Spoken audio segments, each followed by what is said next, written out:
All right, now we're doing question 17 in section 4.4, and we've got to graph this, and we're going to graph it using the first derivative, the second derivative, and also we're going to utilize what skills we came into the class with. So given this equation, we can factor it in this manner. We can factor an x squared out of each term, and we get that. Now this is the difference of two perfect squares, and so it can be factored. So now we have x squared times the quantity x plus root 2 times the quantity x minus root 2.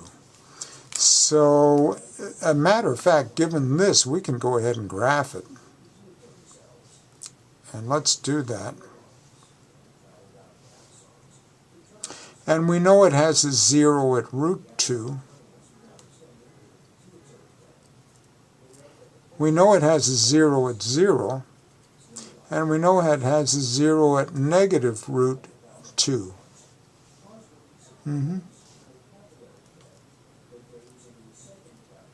Okay, now we also know the right-hand behavior is up, and it's going to go through root 2, and it's going to bounce here at 0, have a bounce, and then it's going to go through negative root 2. So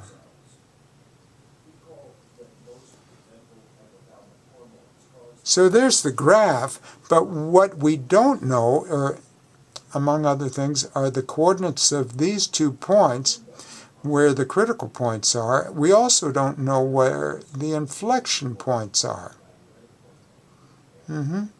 So let's find the critical points first, and we'll find y double prime, or y prime. So y prime using this equation here is going to be 4x cubed minus 4x.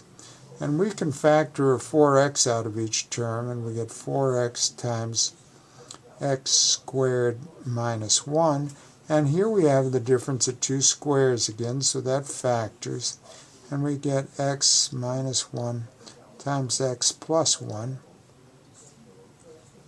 So on the number line, we'll just check those slopes out, and here we are at, let's see, we've got a 0 at 0, 1 at 1, and 1 at negative 1. So negative 1, 0, and 1. And let's see what the sign is if x is like negative 10. Well, that'll be negative, that'll be negative, that'll be negative. The product of an odd number of negatives is negative. Let's let x be negative 1/2 and see what we get. That'll be positive, that'll be negative, that'll be negative. Product of an even number of negatives is positive. Let's let x be 1/2. This is the only factor, if x is 1/2, that'll be negative. Product of an odd number of negatives is negative. And finally, if we let x be something like 10, which is in this interval, we'll get the product of positives, which is positive. Well, look, this just verifies what we already know. Oh, by the way, the critical points are x equals negative 1 plus or minus 1 and 0. So we know where our slope is negative going into this critical point. It's positive coming out. It's negative after we leave 0, and it's positive after we go to the right of 1. So now, let's find what these points are. We know what the x-coordinates for those are. We don't know the y-coordinates. So we'll evaluate y of 1. And y of 1, hey, everything here is squared or raised to the 4th. So if I put a plus or minus 1, it doesn't matter, because when you raise negative 1 to the 4th, you still get 1. So doing that, I'm going to get 1 minus 2 times 1, which is going to equal negative 1. So now we know this point right here is negative 1, negative 1. And this point here is going to be 1, negative 1. And let's see. Now our task is to find the inflection points. So we'll do that by taking the second derivative, and I'll use this equation here, and taking the derivative of that we get 12x squared minus 4, and we can factor a 4 out of each term, and we get 4 times 3x squared minus 1. And so now this is the only factor that will take this second derivative to 0. So we'll set that y double prime equals 0. This implies that 3x squared minus 1 equals 0.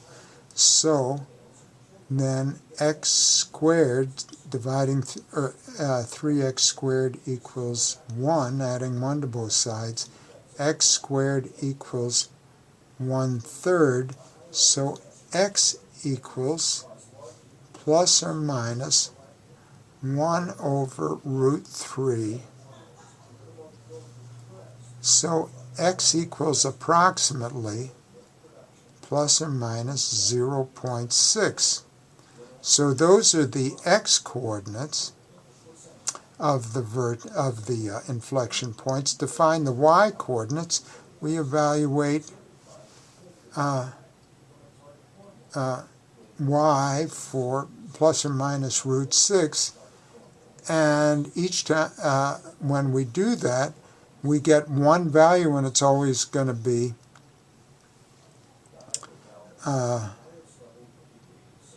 y equals, or y of plus or minus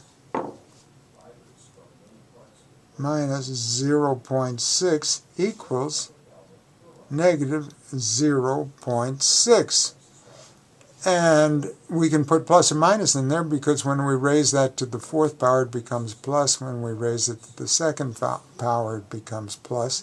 So now we know what the inflection points are, and this one is 0.6, negative 0.6, and this one is at negative 0.6, and the y value is negative 0.6. So a little scrunched up there. I'm going to put IP at negative 0.6, negative 0.6, and 0.6, negative 0.6. And we've graphed it, we've identified all the points we were interested in, and we're done.